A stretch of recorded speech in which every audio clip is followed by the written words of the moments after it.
आखाती देशात सुरू असलेल्या युद्धाचा परिणाम जो आहे तो आता भारतासह मुंबई महाराष्ट्रामध्ये जाणू लागलेला आहे। सर्वसामान्यांना देखील याच्या झळा बसतात आहे। त्याचसोबत जे उद्योग आहेत त्याला देखील या झळा बसताना पाहायला मिळतात आहे। खास करून हॉटेल व्यवसायाला जो आहे तो याचा फटका बसलेला आहे। यावेळी मी दक्षिण मुंबईतल्या प्रसिद्ध अशा भगत ताराचंद या हॉटेलच्या इथे आहे आणि आजपासून हे हॉटेल जे आहेत ते बंद झालेलं आहे। याचं कारण म्हणजे जो गॅस पुरवठा आहे तो त्याचा तुटवडा जाणू लागल्याने हे हॉटेल जे आहे ते बंद झालेलं आहे। आपण बघू शकता की हे हॉटेल आज बंद आहे। काही ग्राहक देखील इथे आलेले आहेत, ते नेहमी इथे येत असतात। आप यहाँ आए थे, क्या मालूम पड़ा? अभी आए तो बोला कि भाई गैस का प्रॉब्लम है, बंद है होटल। हाँ हाँ। आप कहाँ से?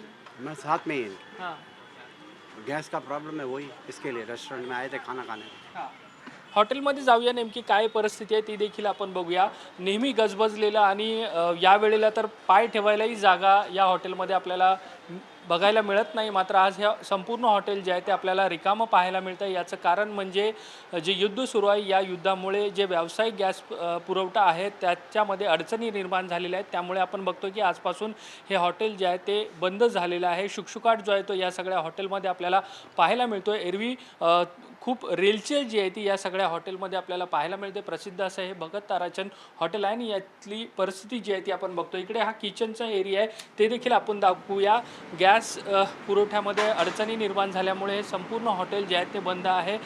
किचनमध्ये देखील आपल्याला काही काम सुरू असलेलं पाहायला मिळत नाही आहे। त्यामुळे अनेक ठिकाणी जे आहेत ते मुंबईमध्ये हॉटेलची अशाच पद्धतीची परिस्थिती असलेली आपल्याला पाहायला मिळते। अनेक हॉटेल जे आहेत ते कालपासून आणि आजपासून मुंबईमध्ये बंद होताना आपल्याला पाहायला मिळतात आहे। कारण सगळ्यांसमोरचं मुख्य आव्हान जे आहे ते म्हणजे त्यांना जो व्यावसायिक गॅस पुरवठा होतो तो बंद झालेला आहे। त्यामुळे ही सगळी परिस्थिती जी आहे ती उद्योग व्यवसायावरती ओढावलेली आपल्याला पाहायला मिळते। खास करून हॉटेल्स जे आहेत त्यांना मोठा फटका जो आहे तो बसलेला आपल्याला पाहायला मिळतो आहे।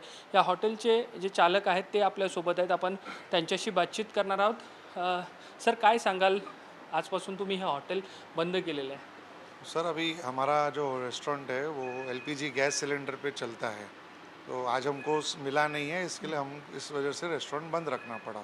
कल तक हमको मिल रहा था लेकिन एक लिमिटेड सप्लाई मिल रही थी, फुल 100% मिल भी नहीं रही थी। हाँ तो हमने एक लिमिटेड मेनू चालू रखा था, हाँ हाँ। बट आज मिला ही नहीं है हमको, इसके लिए हमने बंद रखा है। बाहर भी हम देख रहे हैं कई लोग आ रहे हैं, इंक्वायरी कर रहे हैं और हम निकल उनको जा रिक्वेस्ट कर रहे हैं कि जिस रेस्टोरेंट में अवेलेबिलिटी है गैस की जितनी भी है और जहाँ जो दे सकते हैं आप वहाँ जाके खाइए। हाँ क्योंकि बहुत से लोग हैं सर मुंबई में जो मुंबई के बाहर से आते हैं काम करने, कुछ वनडे के लिए आते हैं, जैसे नज़दीक कोई सूरत जैसे आते हैं, वो तो बाहर ही खाना खाएगा।